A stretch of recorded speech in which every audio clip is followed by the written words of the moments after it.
the story ends. I hear where the story ends. Welcome back to 120. We're with the Sundays, vocalist Harriet Wheeler and guitarist David Gavarin. Now, where did you come up with the name The Sundays? In the sitting room, I think. That's where we came up with it. Might have been somewhere like that. We had a gig the next day, and it's the old story of wanted to find a name quickly, and that was the only one that we could all even remotely agree on, I think. So it wasn't from some strange book or anything. Yeah. I read that you wanted a name that wasn't larger than the music. Was that right? Yeah. Yeah. And I think the music's pretty large, and the Sundays is not a very long name, so I think that's... the music's enormous. That's it, yeah.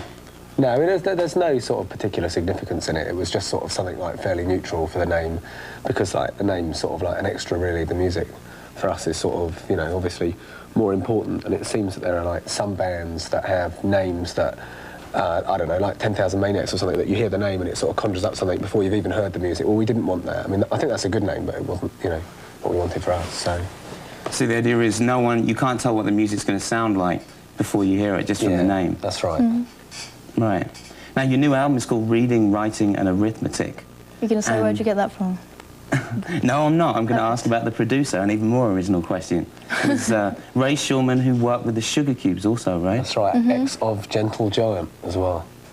just for the curious viewer out there. Yeah, no, he's a really good bloke. We worked with him on the single as well, and we were keen to work with him again for just because he was really easy to work with and wasn't bossy and, oh, let's have another chorus here. And he knew more about the technical side of the studio than we do, which isn't hard. Yeah. We don't know so he was perfect, really, for that. Well, your new album just came out, and your new video is called Joy. What's that song about? It's about Ray Shulman. No, I mean, the songs sort of aren't really about anything sort of specific. Like, we don't sort of start out with sort of subject matter and think we're going to write a song about this or we're going to write a love song or whatever. It's just sort of like, images and impressions or whatever, just all bung them together with the music.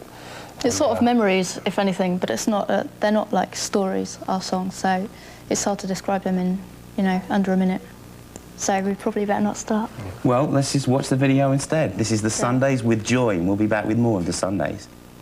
The Sundays with Joy. How much did that video cost to make? I reckon about £6,000, something like that. £6,000, which is about 10,000 bucks, I guess. Because I really like it. It's a great example of what you can do on a low budget. With toilet rolls. That's right, yeah, toilet rolls there. Yes, Peter Scammell directed it, and he's sort of done... I don't know if you saw, there was the Wolfgang Press Kansas video, which was really, really good, and he's a good lad, Peter Scammell.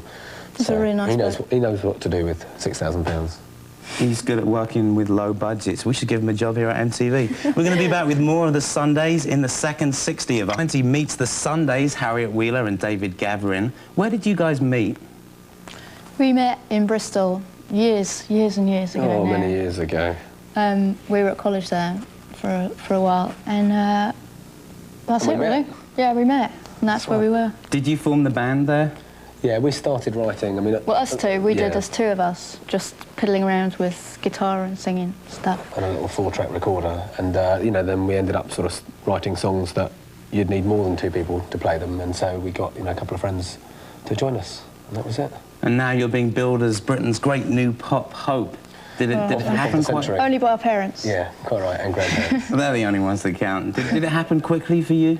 Yeah, it happened really, really quickly. I mean, it was, incredibly lucky, basically, because we sent off a tape to get a gig, and fully expecting no one to listen to it, because they don't listen to tapes when you send them off to venues, but luckily one bloke did, and he offered us this gig where we were the first band on a 3, and we went and did it. It was our first gig in London, and it got reviewed by all the major music papers who'd actually come to review the main band on. Who was that? Which was an independent band called The Caretaker Race. And, just sort of the next day, basically, with the phone was ringing from all these sort of companies, and that was it, really. Do you like what comes with the success, the trappings of it, and the expectations? The wine, the women, the sort of... No, I mean, well, we haven't really seen any of it so far. We're having a good time, but... We're not really particularly interested in the flashier aspects of it, but it's great to be here, to be doing something like this, coming to New York, having a look around on the streets. Yeah, seeing all the tall buildings. I don't think we need a lot more than that, really. Is it your first time here in New York? Second time. It's the second time. First time at MTV. And the buildings are still as big as the first time? They're slightly bigger. Do you have any tour plans? Yeah, we've actually are going to be doing, you know, what we like to refer to as our world tour.